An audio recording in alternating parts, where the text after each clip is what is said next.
এই ফুলকপির কোরমাটা ভাত, রুটি, পোলাও, ফ্রাইড রাইস সব কিছুর সাথেই ভালো লাগে।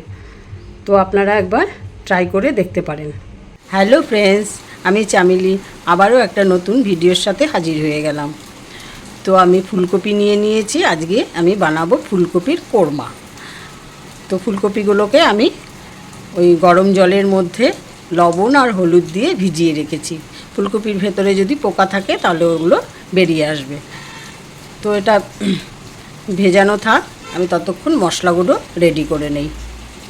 কোরমার মশলাটা রেডি করার জন্য প্রথমে কড়াইয়ে আমি ঘি দিয়ে দিলাম, শুকনো লঙ্কা, এলাচ, দারচিনি,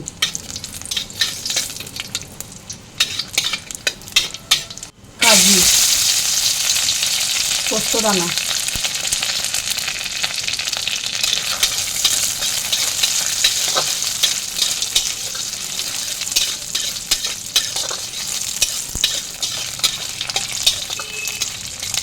মশলাটা রেডি হয়ে গেছে।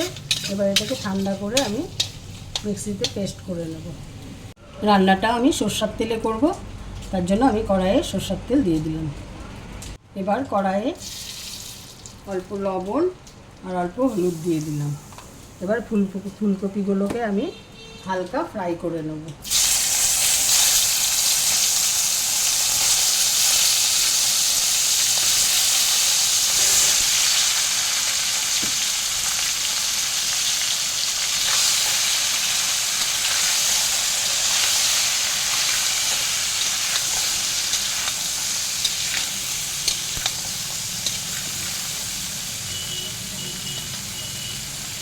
ফুলকপিগুলো ভাজা হয়ে গেছে, এবার আমি ফুলকপিগুলো নামিয়ে নিচ্ছি। এবার আরেকটা মশলা আমার লাগবে, ওটা আমি শিলনোড়ায় বেটে নিচ্ছি। এখানে আছে টমেটো, আদা, কাঁচা লঙ্কা। এবার কড়াইয়ে শুকনো লঙ্কা, তেজপাতা আর গোটা জিরে আমি ফোড়নে দিয়ে দিলাম। হলুদ গুঁড়ো, ধনের গুঁড়ো, জিরার গুঁড়ো। এবারে টমেটো, আদা, কাঁচা লঙ্কা পেস্টটা দিয়ে দিলাম।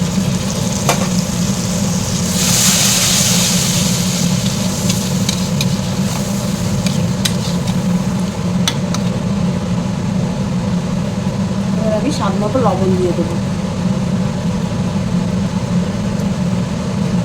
আর চিনি দিয়ে দিতে হবে। এবার মশলাটা ভালো করে কষিয়ে নেব।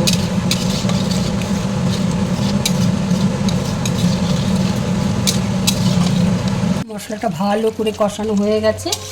এবারে আমি প্রথমে যে ভেজে রেখেছিলাম কাজু, তারপর পোস্ত আর দুটো শুকনো লঙ্কা, দারচিনি, এলাচ, ওই বাটাটা দিয়ে দিলাম।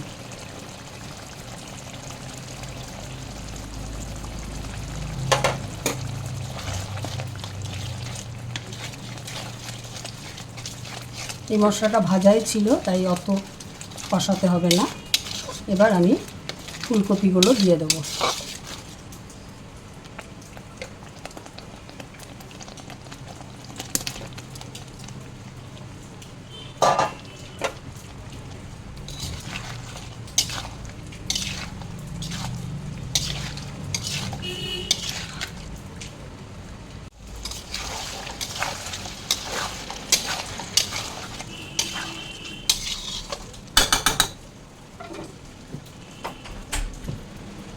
এবারে আমি গরম দুধ দিয়ে দেবো।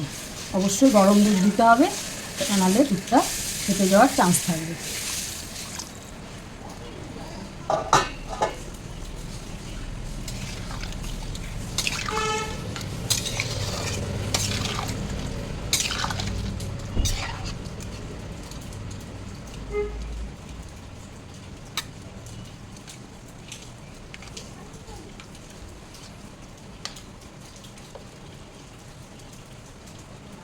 ফুলকপির কোরমা আমার অলমোস্ট রেডি। এবার ওপর দিয়ে কটা কিশমিশ ছিটিয়ে দিলাম।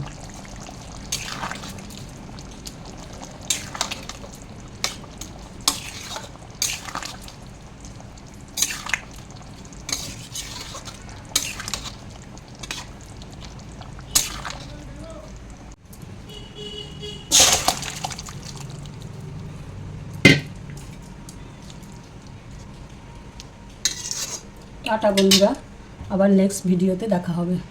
ততক্ষণ তোমরা সুস্থ থাকো, ভালো থাকো।